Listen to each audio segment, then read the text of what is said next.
For today's double indie game review, it is time for Boomer Shooter Squared, as we're going to be taking a look at Wrath, Aeon of Ruin, and Graven.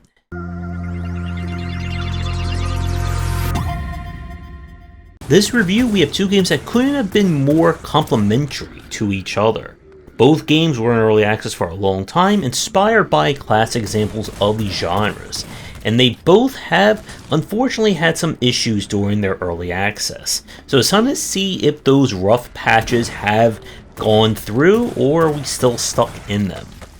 So with Wrath, this is a game that is heavily inspired by kind of Quake, or should I say kind of like the first Quake, in that you have a kind of hub area to explore.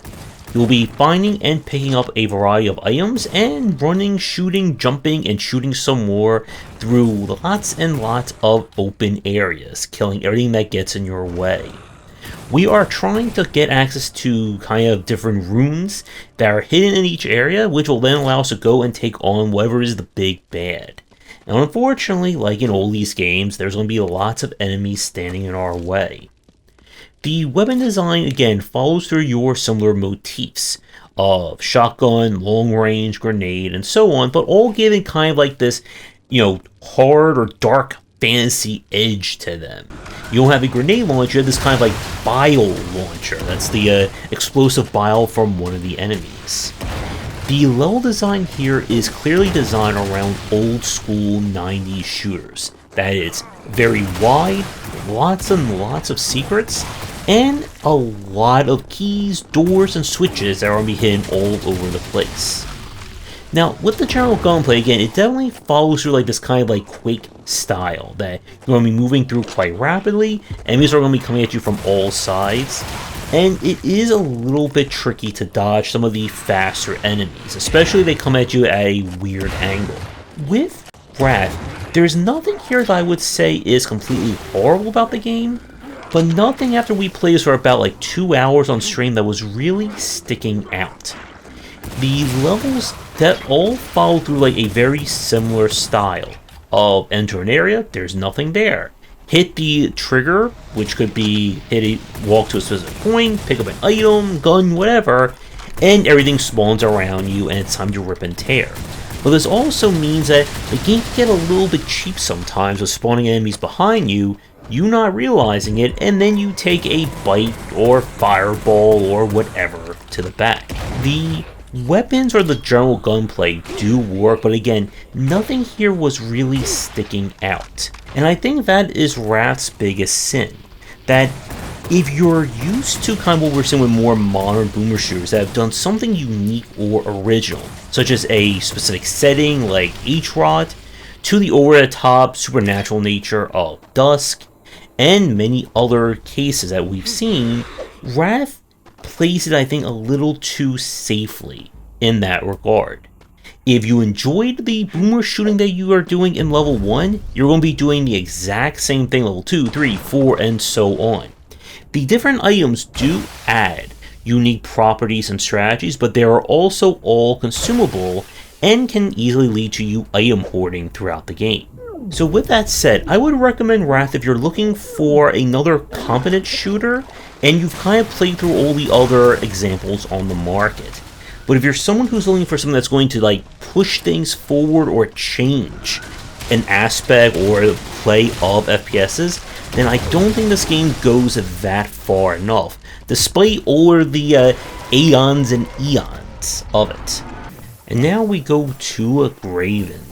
We're trading in Quake for Hexen as our inspiration. We play a father of a child in a religious order. When their child was sacrificed to some strange ritual, we decide to take revenge on the person and are then excommunicated to a strange land where a plague is besieging everyone, the dead are rising, cultists are trying to do, culty things, and we are going to have to, once again, shoot and stab our way to figure out what is going on.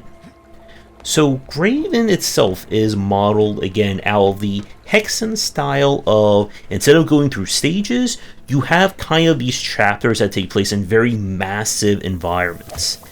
Within each environment, there's going to be dungeons, puzzles, items that you're going to need, quests to solve, which will then open up the next chain, get through the entire act, and you can then move on to the next one. Kind of like the main marketing plug of the game at the start was the integration of spells with your weapons. Your character can wield two things in either hand. You can have a weapon, staff, sword, gun, whatever, and you have your spell book that you can use to cast a variety of spells provided you have the mana for it.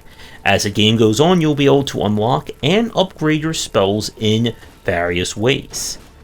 While that all sounds good on paper, the problem that Graven had, and even like right after its early access, was how to balance both of these out. And unfortunately, the developers kind of set with spells are for puzzle solving, weapons are for killing or solving through violence. And you don't get kind of like the mix of the two.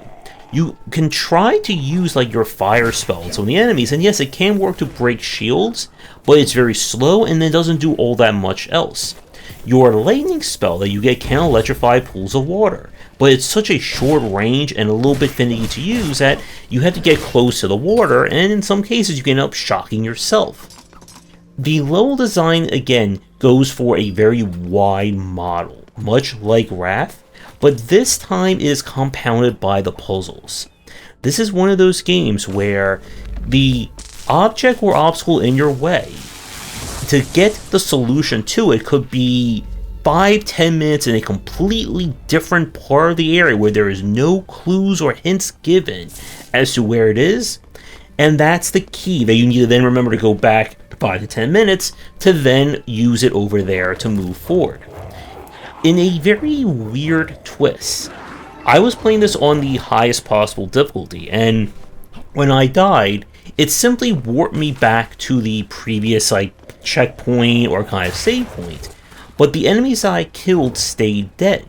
So it didn't seem like there was any real punishment for kind of pushing forward and killing, dying, repeating, and etc. Enemies only seem to respawn all the way when you completely leave kind of like the biome or specific part of that act. Now, the game does obviously feature lots and lots of secrets, hidden areas, things to find, but it was still didn't feel all that rewarding to play. Most of the enemies will fall into, again, like your basic extremes. Stay very far back and snipe, or charge at you mindlessly and you can beat up with sword or just shoot them in the head a few times. And by the end of our play of it, it just didn't feel as rewarding to play as I would have liked. A better integration of your spells into your gunplay, and your gunplay into using your spells, would have made things pop a lot more. But it, again, feels like one of those games where they couldn't quite get all these ideas going. Now, I've heard people say that the game does improve when you get into like the second act, when you can start upgrading your spells more, they can give them more pop and actually integrate them into combat. But we played this for about, I think it's like 2.5-3 hours, and it didn't seem like we were anywhere close to finishing the first act, and I just kind of lost interest, and I think that's where a lot of people are going to end up with this game. So this one, again, it does things differently, unlike Wrath that we talked about earlier, but it doesn't, I think, quite succeed on all fronts. So again, this one could be a hard recommendation for you. If you're looking for a shooter that is going to give you a lot of bang for your buck in terms of exploration, then it may be worth it for you to check out. But if you're looking for some fantastic gunplay or fantastic action to go with that, then this game unfortunately still keeps things, I think, a little too standard.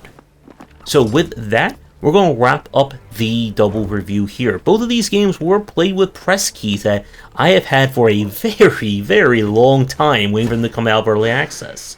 So if you let me tackle your game for a future stream and showcase, please reach out. And with that said, hope you enjoyed the review and get back to your booming and your shooting. Thanks for watching, and a special thank you to our Patreon supporters. If you enjoyed the video, do the YouTubing stuff, Be sure to visit our Discord and Patreon, and if you're interested in more of my thoughts on design, check out my game design books.